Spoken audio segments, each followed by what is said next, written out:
So I was talking with a friend of mine the other day about writing science fiction, and she was pretty excited about the idea of writing science fiction, but she was nervous because she didn't feel that she knew enough science to make it, write a book in a practical way.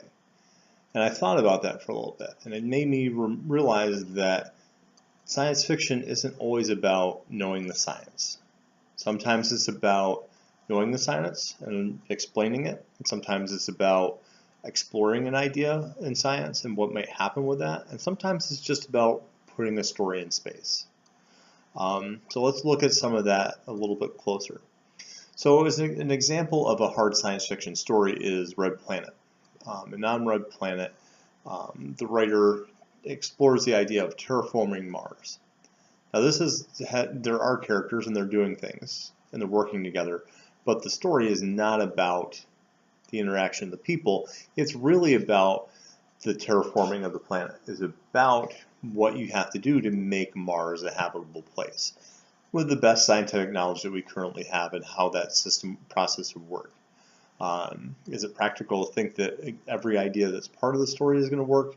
Of course not. We don't know enough about the process and how it would work.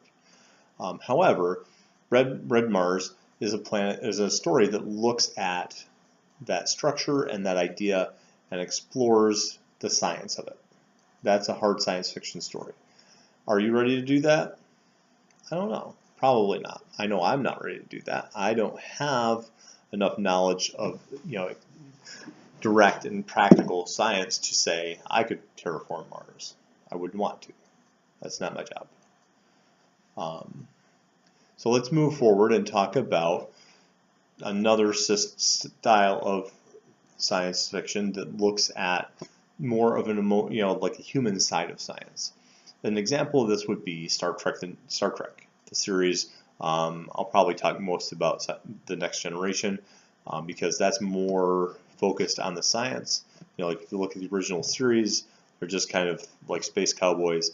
If you're looking at Deep Space Nine, that's more about that whole wormhole conundrum. But the Next Generation has a bunch of stories that focus on the science of things. So for an example of that, you could look at the example of the story where they're working with nanobots.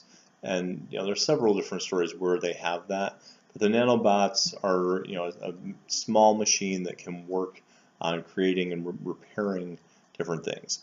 And with that, they look at the nanobots. They say that they exist and they explain what they are, but they don't actually get into details about how you would create a nanobot. It's something that we're still sorting out in terms of the science community. We don't know how that will work enough to make that a practical storyline or hard science story.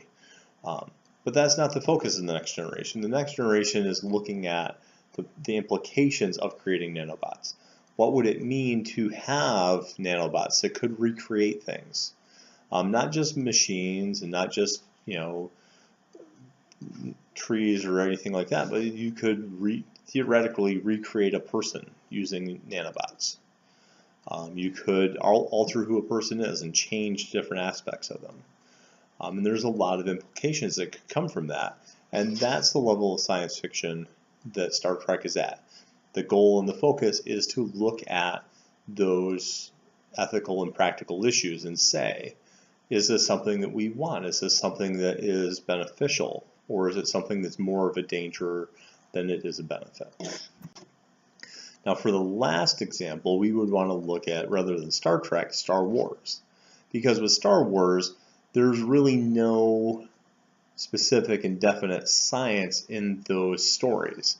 Well, in the movie universe, let's put it that way, because in the books and the extended universe, you're going to see more of explanations of how things work. Part of that is that people that work on the movies, especially the original 3 movies, aren't scientists. They're not working to make a science story. They're working more on, here's a story in space, right? It's a galaxy far, far away. They get to fly around in spaceships and go to other planets and explore what life would be like in another galaxy. With that, you don't need to know any science at all. I mean, sometimes you can work with a science, but you don't have to, and you don't have to explain what it is, right? How does a Millennium Falcon fly? How do they go into hyperspace? You know, what is the practical applications of creating a lightsaber?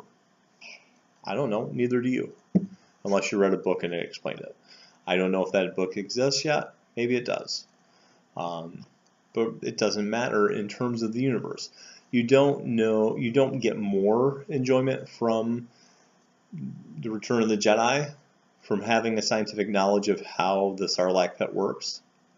You know, how does a Sarlacc pit digest you for thousands of years?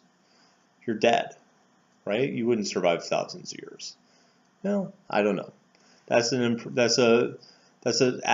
aspect of that story that is not hindered by not having an explanation, but also is not advanced by having an explanation. It's just part of the story.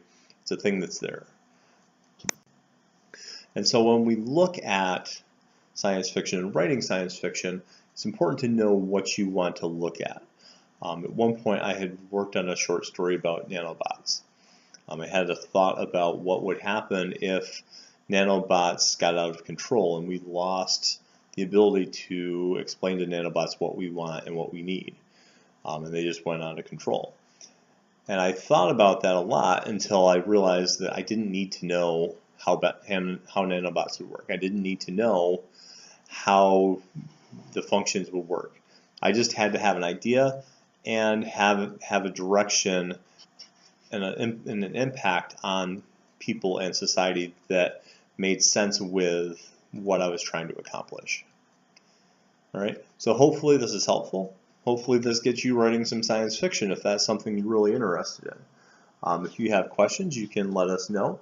I'll just pop up here where you can contact writers, and have a great night or day. I don't know what time it is for you. It's nighttime here. Bye.